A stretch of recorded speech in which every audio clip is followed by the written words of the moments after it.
Salut à tous. Salut à tous. Salut à tous. Salut à tous. Salut à tous, bienvenue sur Carna et Tuna. Bonjour à tous, bienvenue sur Carna et Tuna. Salut à tous, bienvenue sur la conche de Parentis.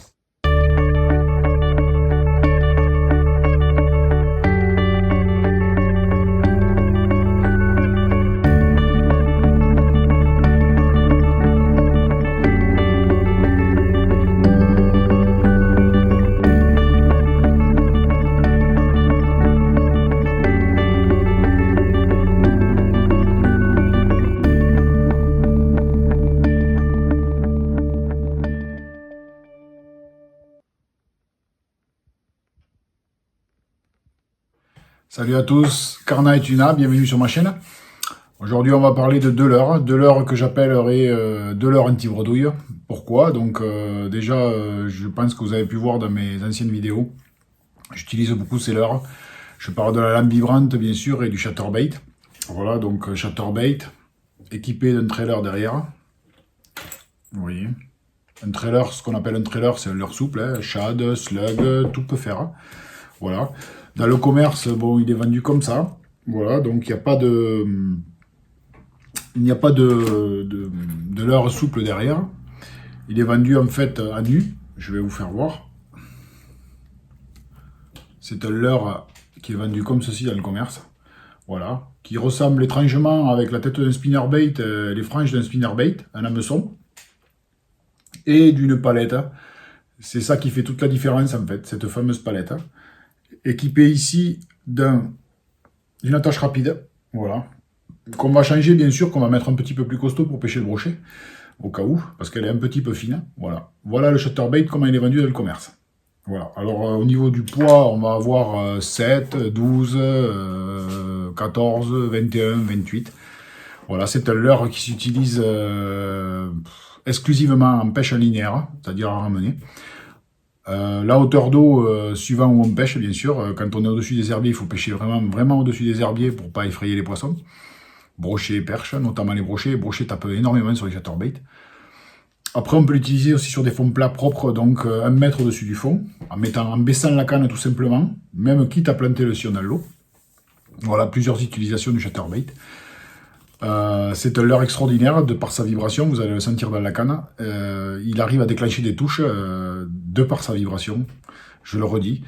Pourquoi? Parce que les poissons des fois ne mordent pas, n'ont pas faim, donc manquent d'agressivité, sont calés, et à force de passer, le chatterbait arrive à faire la différence. Alors je dis pas que c'est le leurre magique, c'est pour moi un leurre anti-bredouille qui m'a toujours sauvé de la bredouille. Voilà. Il n'est pas le seul. Il y en a un autre, bien sûr, que j'affectionne particulièrement, c'est la lame vibrante. Alors la lame vibrante, voilà, elle se décompose comme ça. Alors en fait, c'est une lame, comme ça le dit bien, équipée donc devant d'une tête plombée, avec plusieurs trous au-dessus, où on va mettre une accroche rapide.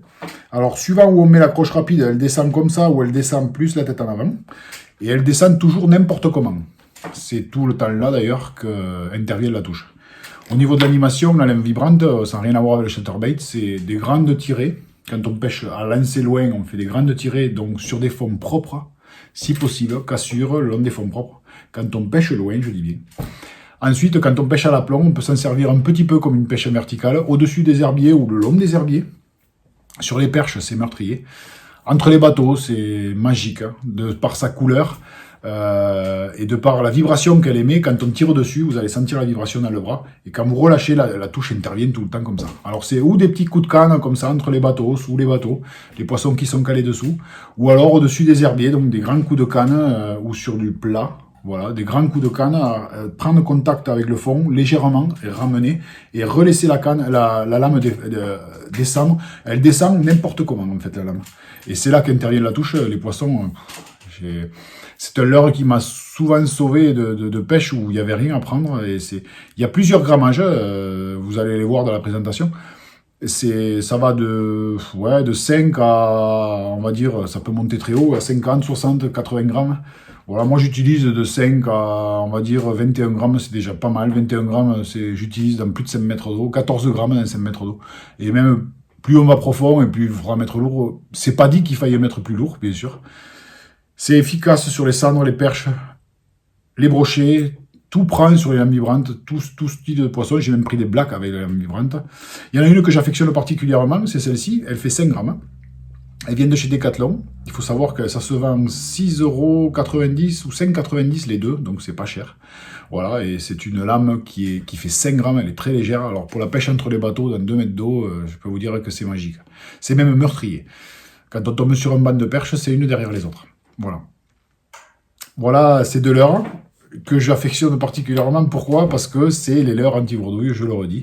Voilà, j'espère que côté technique, j'aurai été clair au niveau des explications. Si jamais vous avez des questions à me poser, n'hésitez pas à me les poser dans les commentaires, à me liker et à vous abonner à ma chaîne.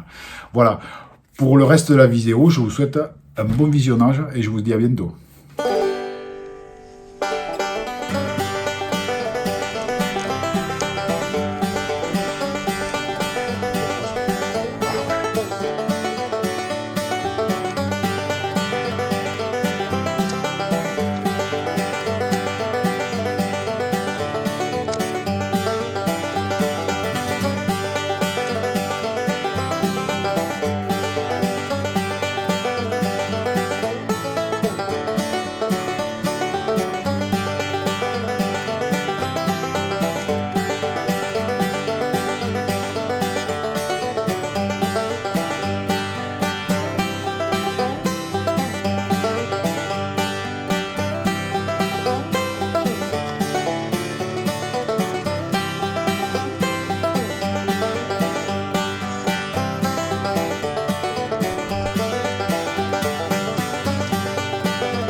Je viens à peine de commencer, deuxième lancé, premier poisson.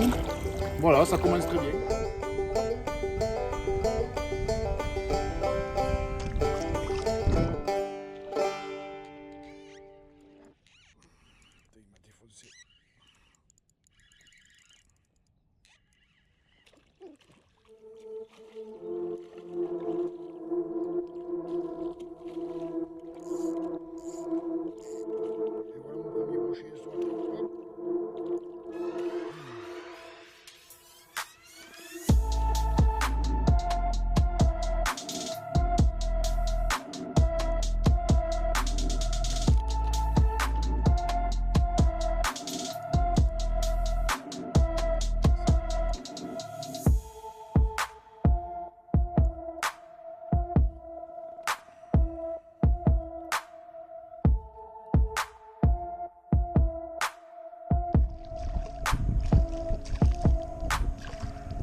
Yeah.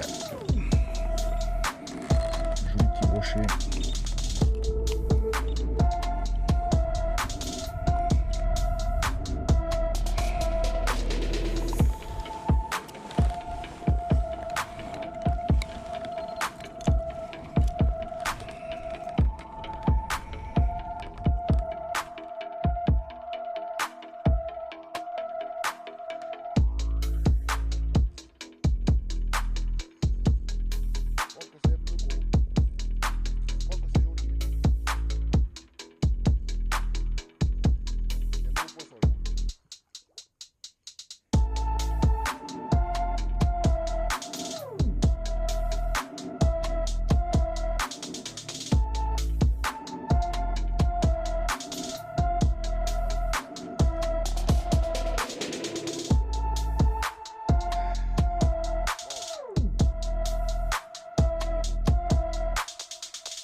À peu près 65 quoi. Joli poisson. Hein.